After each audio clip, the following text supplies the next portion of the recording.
La structure du web. Maintenant que vous êtes des connaisseurs aguerris du web, je vous propose d'aller plus loin dans sa compréhension. Souvenez-vous qu'Internet à l'origine, c'est un réseau avec des ordinateurs qui communiquent entre eux. Celui qui les a fait communiquer entre eux, c'est Windsurf. Ces ordinateurs très puissants sont des serveurs. Afin que ces ordinateurs puissent communiquer entre eux, nous avons inventé un langage commun. Des langages serveurs appelés les protocoles. Un protocole, c'est quoi? C'est tout simplement une façon de communiquer. Nous, les humains, nous en avons plusieurs, la voix, le SMS, etc. Par exemple, lorsque vous posez une question à une personne, vous envoyez la question à l'aide de votre voix. La personne reçoit la question et l'analyse. Si elle a une réponse, elle vous la donne, sinon elle vous dit qu'elle n'a pas la réponse. Ceci est un protocole. Les serveurs agissent de la même manière. Un serveur fait la requête à un autre serveur. Celui-ci envoie une réponse positive ou sinon négative sous forme d'erreur. Il faut savoir que les langages se classent en niveaux. On appelle les langages de bas niveau les langages qui sont très proches des machines. Plus on ajoute de surcouches, plus le langage devient de haut niveau. Ainsi, les langages entre les serveurs sont des langages de bas niveau. Les langages de communication entre les humains et machines comme Python, HTML, etc. sont des langages de plus haut niveau.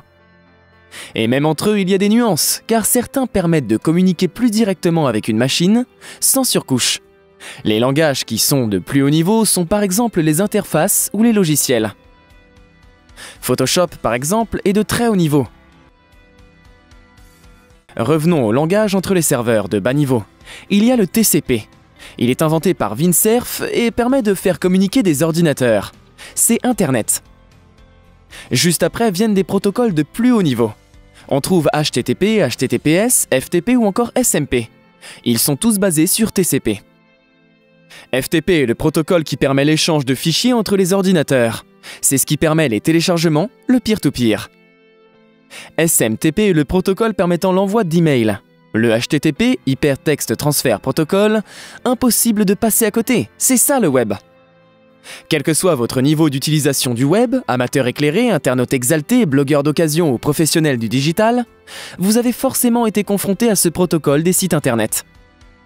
Ne serait-ce qu'en voyant ces 5 lettres s'afficher tout à gauche de la barre d'adresse URL, sur votre navigateur. En fait, une URL communique avec le serveur. Le HTTP que l'on écrit au début permet de dire au serveur que l'on veut utiliser le protocole HTTP. À l'instant, je viens de vous expliquer les protocoles entre deux serveurs. Dans le web, la particularité entre ces deux serveurs, c'est que l'un est client et l'autre est un serveur.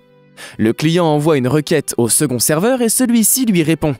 Soit pour demander plus d'informations sur la requête, comme un mot de passe par exemple, soit une réponse positive sur la requête, soit une réponse négative sous forme d'erreur. Le protocole HTTP est régi par des règles que vous découvrirez plus tard.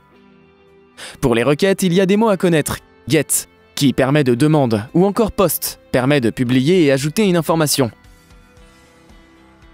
Il y a aussi des numéros pour les réponses. 200 par exemple est une réponse positive du serveur. 404 pour dire qu'il n'a pas l'information demandée, etc. Voici un exemple de requête et réponse faite par le serveur. Allez sur votre navigateur à une page souhaitée, ici par exemple Wikipédia, et cliquez sur Inspecter.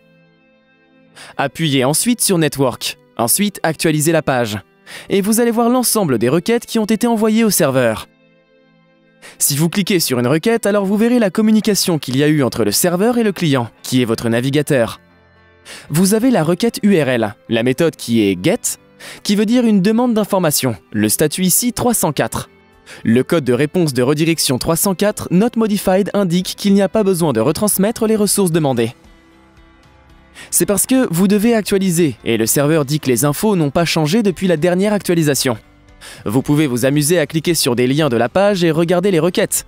Vous allez avoir d'autres numéros de statut. Écrivez ce numéro de statut sur Google pour savoir à quoi il correspond. Donc voilà, vous avez maintenant vu une requête directe entre votre navigateur et le serveur. Ça fait beaucoup d'informations, je le sais. Mais ne vous inquiétez pas, ce n'est pas si grave si vous ne comprenez pas tout. On va revenir sur ces détails plus tard et petit à petit. Ce que vous devez juste retenir, c'est qu'il y a toujours une requête faite par le client et une réponse donnée par le serveur. Il est d'autant plus important maintenant de s'intéresser de près au HTTPS. Google en a fait un critère clé de son algorithme de classement via son navigateur Chrome. En 2014, le géant du web avait annoncé une mise en avant des sites protégés via le protocole HTTPS.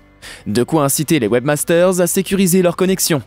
C'est pour ça qu'aujourd'hui vous voyez plus de HTTPS et non du HTTP. C'est le même protocole mais avec du cryptage en plus qui lui permet d'être encore plus sécurisé. Voilà, vous savez tout sur le web et sa structure. Vous êtes maintenant prêt à commencer l'aventure. Pourquoi ne pas commencer par apprendre le HTML, qui est ce fameux hypertexte du protocole HTTP du côté client?